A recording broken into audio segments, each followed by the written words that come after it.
हरे Krishna friends, स्वागत है आपका मेरे YouTube channel the scholar Gypsy में। मैं हूं रमाकांत शर्मा। जैसा कि मैंने आपको पिछले वीडियो में बताया था कि लक क्या होता है, और मैंने ये भी कहा था कि एक मोटिवेशनल वीडियो की सीरीज़ चलेगी। तो उसी सीरीज़ के अंतर्गत आज का जो टॉपिक मैंने लिया है उसका नाम है कि हम जीवन में ऑलराउंडर कैसे बने, जीवन में हम मल्टीटास्किंग कैसे बन सकते हैं, मल्टी टैलेंटेड हम कैसे बन सकते हैं। क्योंकि दोस्तों, आप जानते हैं कि इस कट थ्रोट कंपटीशन के दौर में, इस ग्लोबलाइज वर्ल्ड के अंदर जो मल्टीटास्किंग लोग होते हैं, जो हाईली डायनामिक एनवायरनमेंट है बिजनेस का, उसके अंदर जो लोग हाईली मल्टीटास्किंग होते हैं, ऑलराउंडर होते हैं, जो हर चीज़ में कंट्रीब्यूट कर सकते हैं, ऐसी पर्सनैलिटीज़ होती हैं, वो हर ऑर्गेनाइजेशन में ऐसी होती हैं जो फॉर्मिडेबल होती हैं। Nobody can challenge them. Organization में भी उनकी एक अलग इमेज होती है। तो हम मल्टी टास्किंग कैसे बन सकते हैं? जैसे अब छोटा सा एग्जांपल क्रिकेट का लें तो क्रिकेट में बॉलर है, बैट्समैन है, विकेट कीपर है, लेकिन एक खिलाड़ी ऐसा होता है जिसको बैट भी अच्छा आता है और बॉलिंग भी अच्छी आती है, और वो कभी भी संकट मोचक की भूमिका में आ सकता है और टीम को दोनों तरफ से जिता सकता है। तो ऐसे खिलाड़ी की एक अलग इमेज होती है, लोग भी उसको खूब पसंद करते हैं। तो ऐसे ही जो ऑर्गेनाइजेशंस होती हैं उनमें जैसे कि सब्जेक्ट टीचर्स होते हैं, सपोज एक इंग्लिश का टीचर है, बट उसको अलग अलग सब्जेक्ट्स में थोड़ा थोड़ा ही हो एक्सपर्टाइज हो, तो वो कन्विंसिंगली अपने स्टूडेंट्स को वो चीज़ें बढ़िया तरीके से एक्सप्लेन कर सकता है। उसको किसी भी चीज़ में कोई चैलेंज कर नहीं सकता। दूसरा, जैसे ऑर्गेनाइजेशंस होती हैं उनमें अगर कोई आदमी एचआर का काम देखता है, उसको थोड़ा बहुत परचेज का भी आता है, उसको प्रोडक्शन का भी आता है, उसको आप मार्केटिंग में भी डाल सकते हो, उनको सेल्स में भी डाल सकते हो। तो ऐसे लोग होते हैं, उनको हर ऑर्गेनाइजेशन क्या करती है, पसंद करती है, उनको प्रीफर करती है। तो हम ये मल्टीटास्किंग और मल्टी टैलेंटेड एटीट्यूड कैसे डेवलप कर सकते हैं, ये चीज़ें मैं आपको दो इंस्टेंसेस के साथ समझाऊंगा। और दोनों ही इंस्टेंसेस, एक मैंने पढ़ा है और दूसरा मैंने एक्सपीरियंस किया जो किसी मेरे दोस्त ने मुझसे शेयर किया था। तो चलिए हम पहले बात करते हैं पहले इंस्टेंस की। पहला इंस्टेंस है द हिंदू न्यूज़पेपर के अंदर एक इंटरव्यू था, वो छपा था उसके एडिटोरियल पेज पे, और इंटरव्यू लेने वाले थे अनंत पद्मनाभन, जो एडिटर इन चीफ थे उसके। और इंटरव्यू जिनका लिया गया उनका नाम था प्रोफेसर उम्बर्टो इको। वो इटली की बोलगना यूनिवर्सिटी में सेमियोटिक सब्जेक्ट के प्रोफेसर थे। 2016 में उनकी डेथ भी हो गई। और पहले मैं आपको उम्बर्टो इको के बारे में बता दूं, इतना शानदार इंटरव्यू था ये कि उसमें इतनी मोटिवेशनल बात मेरे को लगी जो मैं आपसे शेयर करूंगा। उम्बर्टो इको की जो एक पहचान है दुनिया में, वो है एक नॉवलिस्ट के तौर पर, एक फिक्शनल राइटर के तौर पर। बट इसमें भी राज है कि वो नॉन फिक्शनल राइटर थे। कॉलेज में जो भी बुक्स चलती थी, यूनिवर्सिटीज़ में बुक्स चलती थी सेमियोटिक्स पे, उनको वो लिखते थे। उन्होंने न्यूज़पेपर में बहुत से आर्टिकल लिखे, नॉन फिक्शनल राइटिंग में उनका एक नाम था, बहुत से लोग उनको उसी वजह से जानते थे। उन्होंने बाद में क्या किया, एक गलती मैं इसलिए कहूँगा कि वो उनके जीवन की एक सुनहरी गलती साबित हुई, और उन्होंने एक गलती से नोवेल लिख दिया, एक फिक्शन राइटिंग कर दी, और उस नोवेल का नाम था द नेम ऑफ द रोज, जो 1980 के अंदर छपी थी। अब ये नोवेल छपी और जैसे ही मार्केट में आई, ये नोवेल दुनिया की बेस्ट सेलर साबित हुई थी, और पूरी दुनिया में उम्बर्टो इको को लोग एक फिक्शनल, एक नॉवलिस्ट राइटर के तौर पर जानने लग गए।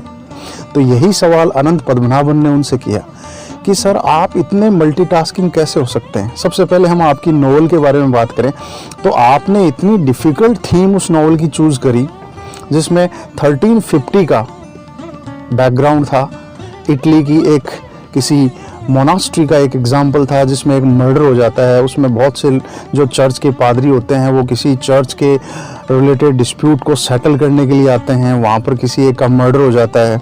उसमें मेटाफिजिक्स भी आपने डाला, थियोलॉजी के बारे में भी बात करी, फिर सेमियोटिक्स के थ्रू उस मर्डर मिस्ट्री को सोल्व किया जाता है।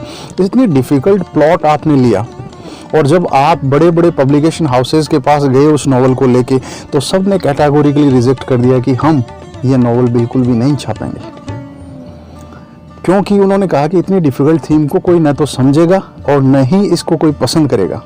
लकीली एक अमेरिकन पब्लिकेशन हाउस था, उसकी जो लेडी ओनर थी, उसने उस नॉवल को बोला कि मैं छाप दूंगी, लेकिन मेरी एक शर्त है, मैं इस नॉवल की सिर्फ 40,000 कॉपीज़ ही पब्लिश करूंगी, क्योंकि मुझे भी नहीं लगता कि ये नॉवल बिकेगी, नॉवल पसंद की जाएगी।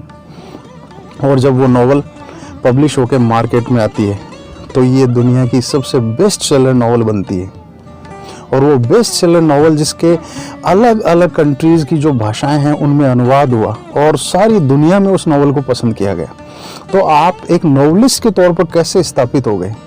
तो उम्बर्टो इको ने मुस्कुराते हुए जवाब दिया कि वो नॉवल मैंने गलती से लिखना स्टार्ट किया था।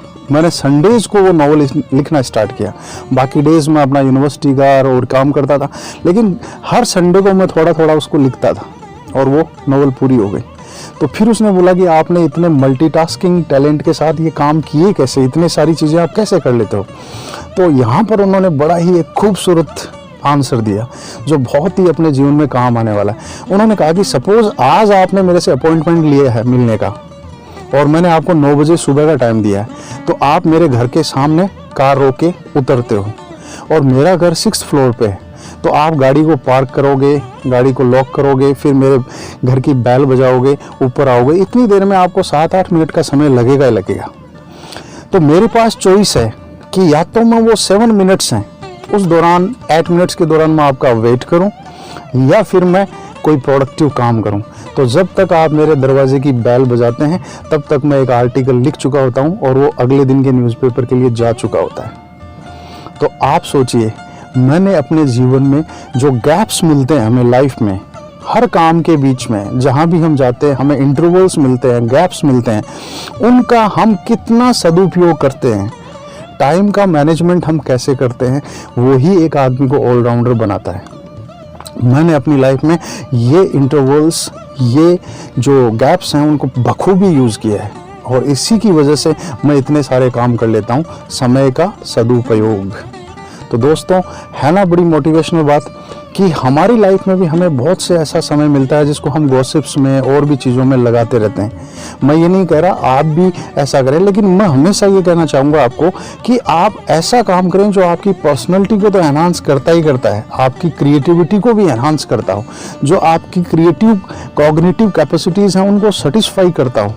ऐसा आप काम कर सकते हैं उन गैप्स में। दूसरा एग्जाम्पल मैं लूँगा, ये भी बहुत ही खूबसूरत एग्जाम्पल है जो मेरे एक दोस्त ने शेयर किया था। 2004 के सिविल सर्विसेज के रिजल्ट्स डिक्लेयर हुए थे और JNU जवाहरलाल नेहरू यूनिवर्सिटी की एक स्टूडेंट थी जिसका नाम था सूजा के। उसको 2004 में जो रिजल्ट्स थे IAS के उसमें 4th रैंक मिली थी and she was from Kerala. तो IAS वो बन गई, 4th रैंक आई, उसको होम कैडर भी डेफिनेटली मिलने वाला है। तो वो अपने एडमिनिस्ट्रेटिव सारे जो पेंडिंग वर्क थे उनको कंप्लीट करने के लिए JNU के एडम ब्लॉक में आई थी। तो वहाँ पे जो विंडोज़ थी उनके सामने 30-30, 40-40 लड़के लड़कियों की लाइन लगी हुई थी, उसमें वो भी लगी हुई थी। तो सारे लोग बात कर रहे थे, गॉसिप कर रहे थे, वो भी खड़े थे। तो उन्होंने देखा कि जो सूजा थी, जो IAS बन चुकी है, उसके हाथ में एक डायरी थी जो एक यूजुअल डायरी होती है और उसके वो पीछे के जो मैप्स होते हैं डायरी में दिए हुए दोनों तरफ, उनको बड़े ध्यान से देख रही थी। तो किसी ने उससे पूछा कि सूजा, आप तो अब सिविल सर्विसेज को क्रैक कर चुकी हैं, आप IAS बन चुकी हैं, होम कैडर भी आपको डेफिनेटली मिलेगा, लेकिन फिर भी आप ये डायरी में क्या देख रही हैं? तो उसने भी यही आंसर दिया कि मेरे पास चॉइस है, उस खिड़की तक पहुँचूंगी तब तक 15 या 20 मिनट मुझे लग जाएंगे। तो वेदर आई शुड गॉसिप और I should do some productive work. तो मैं यही कर रही हूँ कि इस डायरी के अंदर जो पीछे के मैप्स हैं उनमें मैं क्यों ना देख के अपनी ज्योग्राफी को मजबूत करूँ, अपनी ज्योग्राफी को स्ट्रॉन्ग करूँ। इससे मुझे ये पता चल जाएगा कि यूराल जो माउंटेन सीरीज़ है वो कहाँ है, यूरोप को वो कहाँ से बांटती है, बाल्टिक सागर कहाँ पे है, बाल्टिक कंट्रीज़ कहाँ हैं, अफ्रीका की रिफ्ट वैली कहाँ है, नॉर्थ अमेरिका और साउथ अमेरिका के बीच में कौन से छोटे छोटे देव आइलैंड है, उनको क्या कहा जाता है। यही मैं चीज़ें देखती हूँ और ये मेरी ज्योग्राफी को स्ट्रॉन्ग करेगा। तो दोस्तों देखो, इतना मतलब जो आदमी ढंग से काम करता है, इस तरह से मतलब अपने गैप्स को यूज़ करता है, वही दुनिया में हाइट्स को छूते हैं, वही सफलता के शिखर को छूते हैं।